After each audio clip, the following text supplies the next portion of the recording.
चलिए दोस्तों, आज हम स्टार्ट करने वाले हैं एक नया टॉपिक। तो अब हम बात करने वाले हैं जिन भी कंपाउंड्स जिनके पास OH ग्रुप होता है। एग्जाम्पल कौन कौन से हैं? Alcohols, phenols, carboxylic acids, even sulphonic acids. इनकी एसिडिटी कैसे वेरी करती है? तो पहली बात, इनकी एसिडिटी क्यों होती है? क्योंकि ये प्रोटॉन डोनर होते हैं।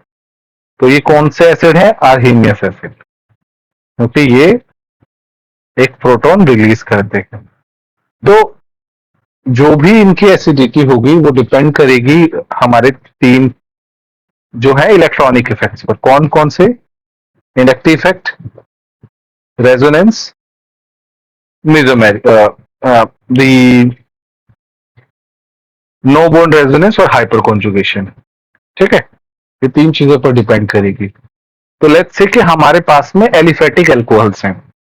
तो एलिफेटिक एल्कोहल्स में एसिडिटी कौन सा ऑर्डर होगा? ये वाला।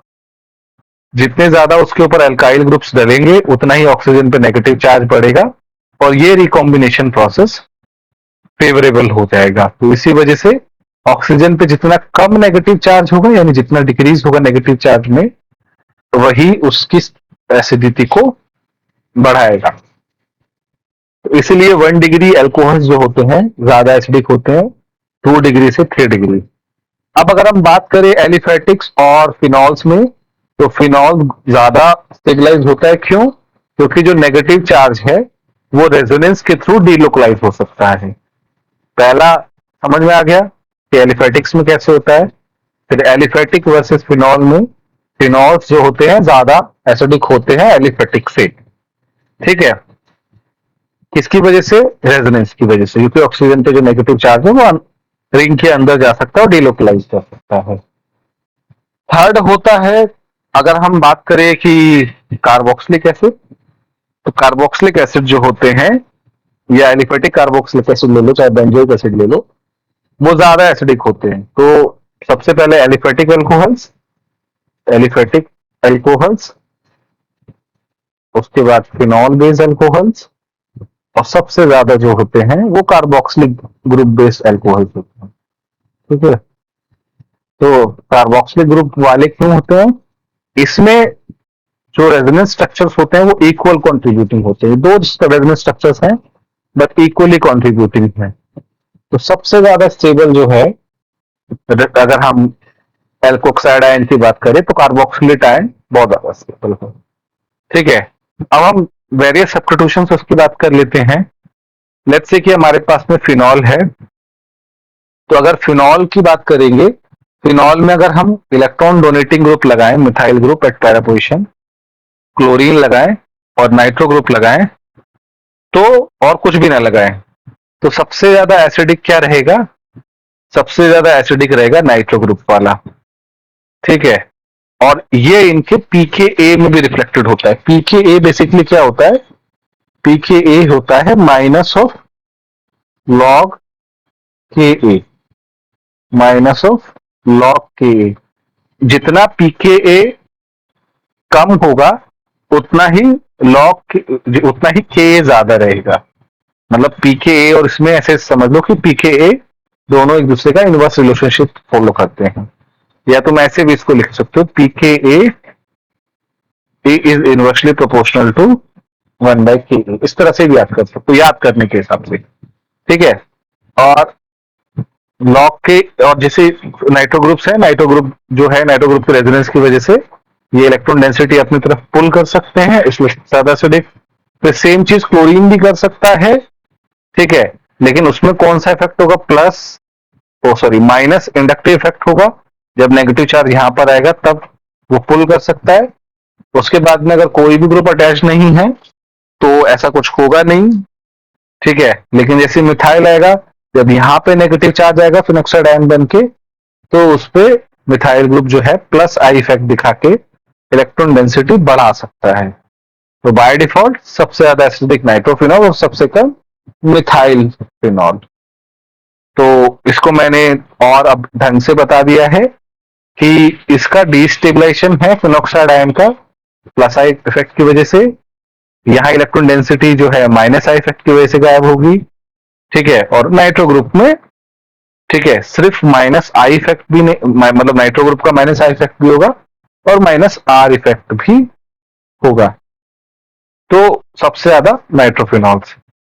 अब नाइट्रो ग्रुप में भी सबसे ज्यादा मतलब कौन ज्यादा स्टेबल रहेगा, ठीक है।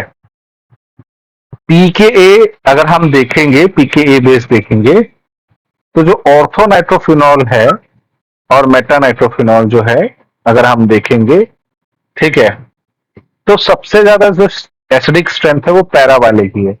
पैरा वाले की एसिडिक स्ट्रेंथ सबसे ज्यादा क्यों है? अगेन प्लस आई की वजह से और सॉरी माइनस आई की वजह से और प्लस आर की वजह से, ठीक है। और क्योंकि रेजोनेंस ज्यादा नंबर ऑफ कार्बन एटम्स पे हो रहा है, इसकी वजह से पैरा वाला सबसे ज्यादा है।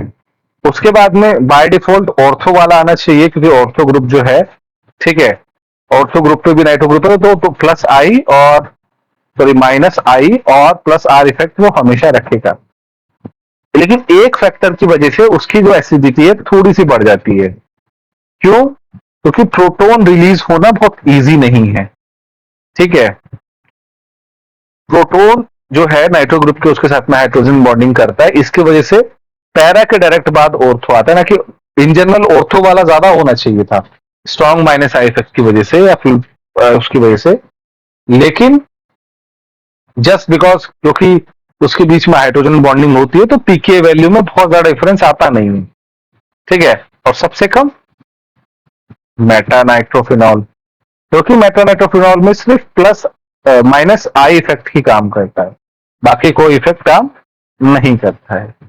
दूसरा कुछ लें, क्लोरीन ग्रुप लगाएं, तो क्लोरीन ग्रुप में भी हमारे मतलब क्लोरीन ग्रुप में अगर आप देखेंगे तो पीके वैल्यू, क्योंकि इसमें माइनस आई इफेक्ट काम करता है, माइनस आई इफेक्ट जितना ज्यादा उसे करीब रहेगा, मतलब सिर्फ माइनस आई के इफेक्ट की बात करेंगे तो क्लोरीन जो है सबसे मतलब जितना ओएच ग्रुप के पास में रहेगा उतना ज्यादा एसिडिक रहेगा। तो इसलिए ऑर्थो वाला सबसे ऊपर, इसमें माइनस आई होगा क्योंकि एक कार्बन पीछे हो गया यहाँ पे, बीच में मतलब दोनों के बीच में सिर्फ कोई कार्बन नहीं है तो डायरेक्टली इन्फ्लुएंस होगा, इसके बीच में एक कार्बन है तो इन दोनों के बीच में इन्फ्लुएंस थोड़ा और कम हो गया, इन दोनों के बीच में दो कार्बन है, इसकी वजह से माइनस आई इफेक्ट और वीक हो गया और ये ज्यादा ये सबसे कम एसिडिक हो गया, ये सबसे ज्यादा एसिडिक हो गया।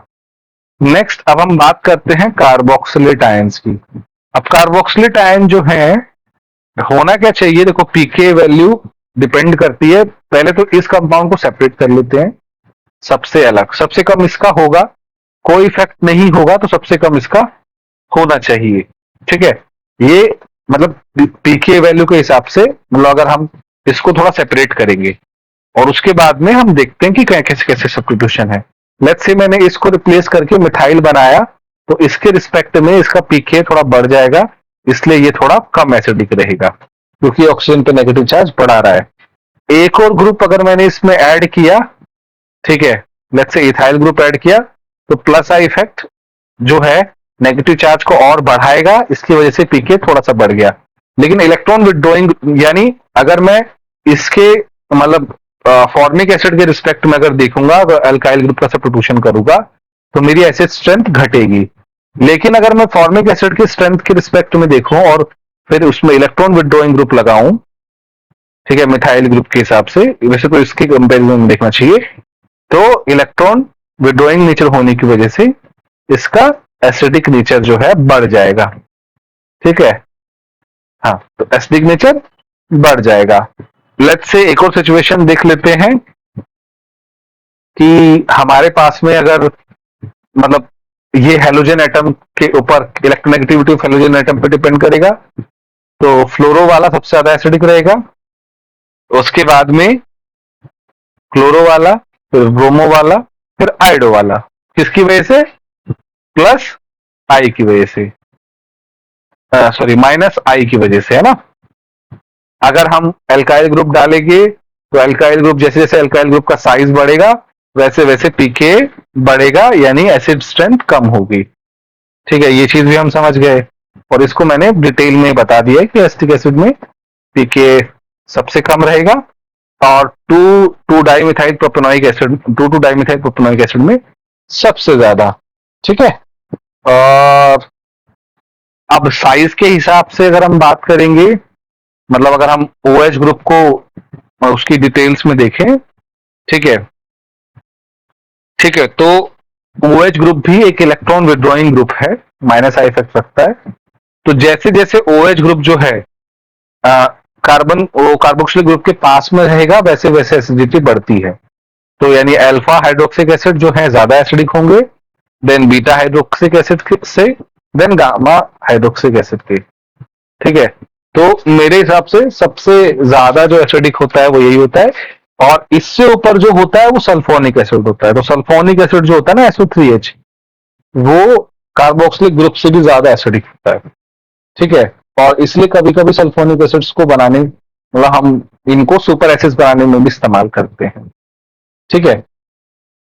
तो एसिडिक नेचर मैंने पूरा एक डिटेल में एक वीडियो बना दिया, ताकि मैं मतलब बार बार लोगों को थोड़ा सा प्रोड्यूशन वाला जो प्रॉब्लम है वो ना हो। ठीक है। और मेरे हिसाब से ये वीडियो कंप्लीट हो गई है। हमारे चैनल को लाइक करिए, सब्सक्राइब करिए, हमारी वीडियोस को पसंद करिए, और बहुत हमारा काम को, और हमें जितना आप सपोर्ट करिए उतनी ज्यादा हम वीडियोस बना पाएंगे। Thank you for watching our videos.